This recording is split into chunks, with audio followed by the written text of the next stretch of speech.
Hello, আসসালামু আলাইকুম। আমি সানজিদা আবারও চলে এসেছি নতুন আরেকটি ভিডিও নিয়ে।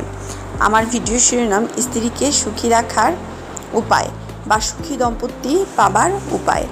বিয়ের মাধ্যমেই নতুন একটি পরিবারের গোড়াপতন। এরপর দুজন মানুষ তাদের ভালোবাসার সাজিয়ে তোলে স্বপ্নের সংসার। দুজন দুজনের প্রতি মাখো মাখো এত ভালোবাসা থাকার পরও সংসারে ভাঙনের সুর। ভালোবাসার দিনগুলো হারিয়ে যায় বিষাদের ঘন কালো মেঘের আড়ালে। এর অন্যতম কারণের মধ্যে রয়েছে সঙ্গীর আচরণ। আনন্দের বিয়ে কেন শেষ, পরিণতি বিচ্ছেদ রূপ নেবে, সেটাই বড় প্রশ্ন সকলের মনে। বিয়ের পর সম্পর্ককে সামনের দিকে এগিয়ে নিয়ে যাওয়াটাই একটা বড় চ্যালেঞ্জ।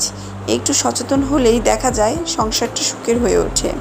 এছাড়াও সম্পর্ককে নানা বাধা বিপত্তি আসতেই পারে। সব কিছু দূরে সরিয়ে কিভাবে ভালো থাকবে দুজন, চলুন জেনে নেওয়া যাক কিভাবে স্ত্রীকে খুশি রাখবেন সব সময়। আপনার বিয়ের ব্যাপারে গুরুত্ব দিন, নতুন সম্পর্ককে প্রাধান্য দিন, আর তাই সব কিছুর ঊর্ধ্বে স্বামী স্ত্রীর সম্পর্ককে গুরুত্ব দিন। স্ত্রীকে বাদ দিয়ে বাকিদের সঙ্গে সবসময় পরিকল্পনা করবেন না। মতামত দিন তার ইচ্ছেকেও। স্ত্রীর প্রশংসা করুন। অনেকেই আছেন সঙ্গীর দোষ খুঁজতে ব্যস্ত হয়ে যান, ভালো দিকটা চোখেই পড়ে না। আপনার স্ত্রী কিন্তু আপনাকে নিয়ে যথেষ্ট গর্বিত, আর তাই আপনি আপনার স্ত্রীকে নিয়ে গর্ববোধ করুন। কখনো তাকে ছোট করবেন না, কারণ তিনি কিন্তু আপনাকে বিয়ে করে সুখী। আপনার সঙ্গে সংসার করতে নিজের বাড়ি ছেড়ে এসেছেন। স্ত্রীর ভুল ধরবেন না বেশি। রান্নায় কেন তেল বেশি হয়েছে বা কেন মোটা হয়ে যাচ্ছে এসব বলে খোঁটা দেবেন না। এছাড়াও তার ভুল সবসময় ধরবেন না। এমনকি যদি কোনো অনুষ্ঠানে তিনি অজান্তে কোনো ভুল করেন, তাহলে তাকে সবার সামনে অপমান করবেন না। গুরুত্ব দিন স্ত্রীর মতামতকে। স্ত্রী যা বলছেন সবসময় তা হেসে উড়িয়ে না দিয়ে মন দিয়ে শুনুন, কারণ তিনি কখন আপনাকে খারাপ উপদেশ দেবেন না, বরং আপনার কিসে ভালো হবে সেটাই তিনি মন দিয়ে দেখেন। আপনি তার কথায় যা সায় দিলেন, আপনার স্ত্রীও তা ভালো লাগবে। স্ত্রী কিন্তু আপনার সঙ্গেই খুশি থাকতে চান।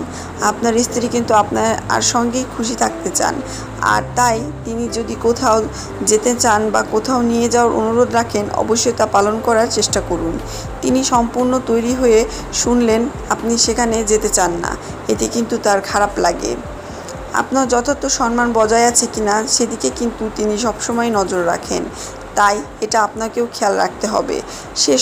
সবই যেন আপনার স্ত্রীকে সম্মান করেন। স্ত্রীর সঙ্গে আপনিও শিখুন। বিয়ে করে আসার পর থেকেই একটি মেয়ের কিন্তু জীবন থেকে প্রতিনিয়ত শিখতে থাকে, একটি ছেলেও শেখে, আর এই শেখার ভুল ত্রুটি থাকতেই পারে। আর তাই সবসময় স্ত্রীকে চ্যালেঞ্জের মুখে ফেলে দেবেন না, বরং তাকেও শিখে নেওয়ার সুযোগ দিন। সম্পর্ককে সৎ থাকুন। যে কোনো সম্পর্কের ভিত্তি হলো বিশ্বাস, আর তাই অকারণে মিথ্যে না বলাই ভালো।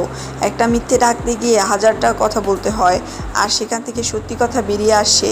যে কারণে স্ত্রীকে লুকিয়ে কোনো কাজ করবেন না, ধরা পড়ার সম্ভাবনা প্রবল। স্ত্রীকে স্পেশাল ট্রিট দিতে পারেন বিশেষ দিনে, আবার দিনটিকে বিশেষ করে স্ত্রীকে ঘুরতে নিতে পারেন কিংবা ডিনারে নিয়ে যেতে পারেন। স্ত্রীকে বুঝিয়ে দিন তিনি আপনার কাছে কতটা স্পেশাল। পছন্দের মিষ্টি, চকলেট, ফুল এসব উপহার দিতেই পারেন। ভাব বাচ্চে কথাটা নয়, স্ত্রীর সঙ্গে কোনো সমস্যা হলে কিংবা কোনো কারণে রাগ হলে তা খুলে বলুন। ঘুরিয়ে কথা শোনাবেন না কিংবা অপমান করবেন না।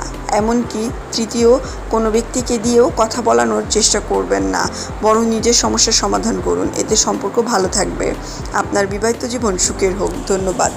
আমার প্রিয় বন্ধুরা, আমার ভিডিওটি যদি আপনাদের ভালো লেগে থাকে, লাইক, কমেন্ট, শেয়ার করুন এবং সাবস্ক্রাইব করতে ভুলবেন।